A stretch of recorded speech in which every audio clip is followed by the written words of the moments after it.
Bom dia, né, pessoal?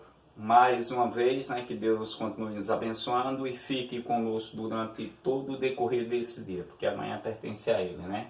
Olha só, nessa nossa nova etapa do oitavo ano, a gente vai fazer uma revisão com relação à nossa prova da primeira unidade, tipo simulado, né? E múltiplas escolhas. Vou escolher 10 questões e vocês vão analisar os assuntos que serão passados da primeira unidade, não é? Essa primeira unidade, ela corresponde ao material que eu trabalhei com vocês, em parte. Porque se você observar bem seu livro didático de ciências, tanto de geografia, só tem 3 unidades.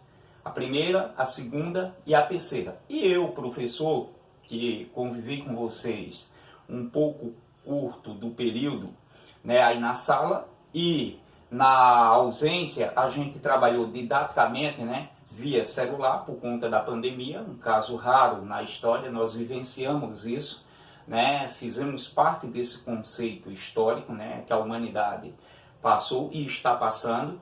E a gente dividiu o nosso conteúdo da primeira unidade em 3 capítulos. O primeiro, o segundo e o terceiro. E o que nós vamos analisarmos nessas questões são as especificações técnicas. Eu não vou aqui perguntar a você qual a sua opinião sobre a Lua. É tipo aquele simulado em que você faz na escola. É tipo a prova em que você faz, né, com questões objetivas. Essas questões objetivas vão incluir assuntos relacionados à Lua, movimentos dos astros, que inclui os movimentos de rotação e translação da Terra, e aspectos climáticos. Observe bem que essas questões nós já havíamos trabalhado, né, em sala e em conjunto. Fizemos um debate depois das pesquisas que eu passei para vocês relacionadas. Só que eu não vou utilizar aquelas pesquisas que nós fizemos. Vou utilizar o livro didático. Nesse livro didático nós vamos analisarmos, né, as fases da Lua. Vamos analisarmos como ocorrem os eclipses, né, e entre outros fatores. Com relação aos movimentos dos astros, a gente vai analisar causas e consequências, como, por exemplo, as estações do ano, os dias e as noites, e assim por diante. Os aspectos climáticos do planeta, né, que inclui também o Brasil. A gente vai fazer uma análise com relação a esses 3 capítulos, a análise técnica, para que possamos responder a nossa prova. Eu vou olhar qual é a plataforma que eu vou utilizar para mandar para vocês colocarem seu nome nessa prova e devolver para mim com o gabarito, tá certo? Para eu fazer a correção. Então, a nossa análise, a nossa revisão para essa prova da primeira unidade, né, como está marcado hoje a revisão, vocês têm um calendário aí que foi enviado pela secretaria da escola, e nessas partes da primeira unidade, o nosso assunto é o capítulo 1, capítulo 2 e o capítulo 3, tá certo? Aí você vai estudar a Lua, o movimento dos astros, que inclui também a Lua. Lembra que uma vez a gente falou que a Lua tem 3 movimentos? Rotação, translação e revolução. A gente debateu isso em sala, né? A gente analisou que o movimento de rotação é o movimento que a Lua faz em torno dela mesma. E tem quase a mesma duração do movimento de translação, que é o movimento que ela faz ao redor do Sol, da Terra. E esses movimentos são iguais, por isso que a gente sempre vê a Lua com a mesma face. E é interessante que o movimento de revolução, que muitas vezes não é citado em nenhum dos livros, é o movimento em que a Lua faz acompanhando a Terra ao redor do Sol. Deu para você entender isso, né? Rotação, o movimento que ela faz em torno do seu próprio eixo, e tem o movimento de translação que ela faz ao redor do nosso planeta, e o movimento de revolução que ela faz junto com o nosso planeta ao redor do Sol. O movimento dos astros, todos os astros se movimentam. É interessante que você parte por essa análise que as galáxias, elas estão em expansão, elas estão em movimento.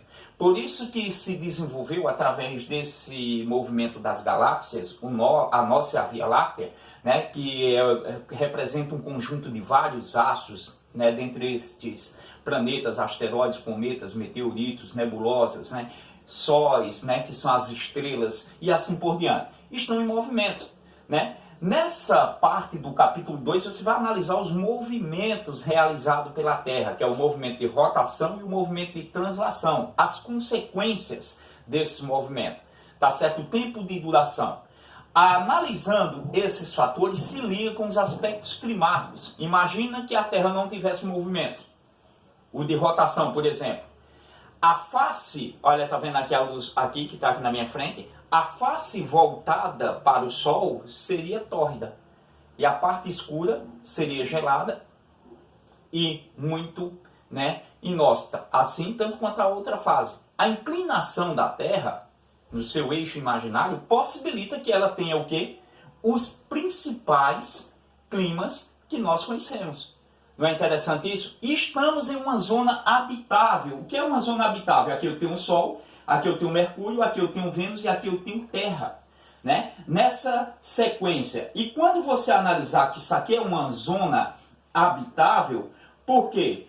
Para a nossa existência, a gente tem dois fatores. Primeiro é a zona habitável. Não estamos tão distante do Sol, que seria tudo gelado, e também não estamos tão perto. E outro fator é a camada atmosférica, que nos cerca, que faz o efeito estufa e que absorve parte das radiações solares e protege o planeta. Alguns planetas no sistema solar têm essa mesma possibilidade. Alguns do sistema solar, não, do universo, desculpe, né? Então, dentre esses, Kepler, né? Kepler B22. Quando você analisar que Kepler tem as mesmas condições da Terra, é porque ele tem os movimentos parecidos e está numa zona habitável.